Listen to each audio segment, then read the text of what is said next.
बिस्मिल्लाहिर्रहमानिर्रहीम। अस्सलाम वालेकुम फ्रेंड्स, कैसे हैं? उम्मीद करता हूँ आप सब खैरियत से होंगे और हम नाबी मोटर्स में आपको खुश आमदीद कहते हैं। फ्रेंड्स, आज हम कार की इंफॉर्मेशन, कार के फीचर्स और कार की कंडीशन के बारे में बताएंगे। तो सबसे पहले हम कार की इंफॉर्मेशन के बारे में आपको आगाही देते हैं, जिसमें सबसे पहले है गाड़ी का मॉडल। तो गाड़ी का मॉडल 2016 का है। अगर इसकी ट्रांसमिशन की बात की जाए तो मैनुअल है, और इसके अलावा अगर इंजन कैपेसिटी की बात की जाए तो 1000 सीसी में ये गाड़ी आपको प्रोवाइड की जा रही है। अगर हम बॉडी टाइप की बात करते हैं तो जेन्युइन सिल्वर कलर में ये गाड़ी आपको प्रोवाइड की जा रही है। लोकल इंसेंबल गाड़ी है, और इसके अगर माइलेज की बात करते हैं तो 5 साल में 46,000 किलोमीटर तक अपनी माइलेज कंप्लीट करती है। इंजन टाइप की अगर बात की जाए तो पेट्रोल पे ये गाड़ी है और इसमें CNG इंस्टॉल नहीं है। रजिस्ट्रेशन सिटी की अगर बात की जाए तो कराची की है, और ये गाड़ी इस वक्त गुलशन इकबाल कराची में मौजूद है। इंटीरियरली गाड़ी का कलर अगर देखा जाए तो सिल्वर है, और ये गाड़ी आपको अपनी असली हालत में दस्तयाब है। अब बात करते हैं फीचर्स की। तो फीचर्स में आपको AC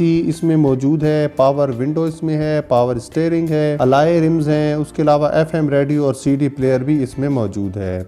मैं आपको सजेस्ट करूंगा कि आप जब भी गाड़ी लें उसे मुकम्मल तौर पर चेक लाजमी करवा लिया करें, ताकि इन फ्यूचर आपको किसी किस्म का नुकसान ना हो। इसके अलावा अगर आपने हमारा चैनल सब्सक्राइब नहीं किया तो सब्सक्राइब कर लें, बेल आइकॉन प्रेस कर लें, ताकि हमारी हर नई आने वाली वीडियो का नोटिफिकेशन आप तक बर वक्त पहुंच सके। फ्रेंड्स, गाड़ी पसंद आए तो ऑनर से रब्ता डिस्क्रिप्शन में मौजूद लिंक के जरिए किया जा सकता है। लिंक काम ना करे तो इसका मतलब है गाड़ी सेल हो चुकी है और आप हमारी दूसरी वीडियो देख सकते हैं। फ्रेंड्स, ऑनर की तरफ से जो डाउन पेमेंट बताई गई है वो 1,50,000 है, जो आपने एडवांस में अदा करनी है। और मंथली इंस्टॉलमेंट के हवाले से अगर बात की जाए तो 10,857 रुपए है, और ये 10,857 रुपए आपने 84 माह तक अदा करने हैं, यानी 7 साल तक की इंस्टॉलमेंट पर गाड़ी आप ले सकते हैं। फ्रेंड्स, अगर आपको भी कोई गाड़ी पसंद हो तो कमेंट्स में गाड़ी और मॉडल बताइएगा, हम उस गाड़ी पर मुकम्मल रिव्यू करेंगे। और फ्रेंड्स, वीडियो अच्छी लगी हो तो लाइक कर दें। मिलते हैं नेक्स्ट वीडियो में, दुआ में याद रखिएगा। अल्लाह ने के बन।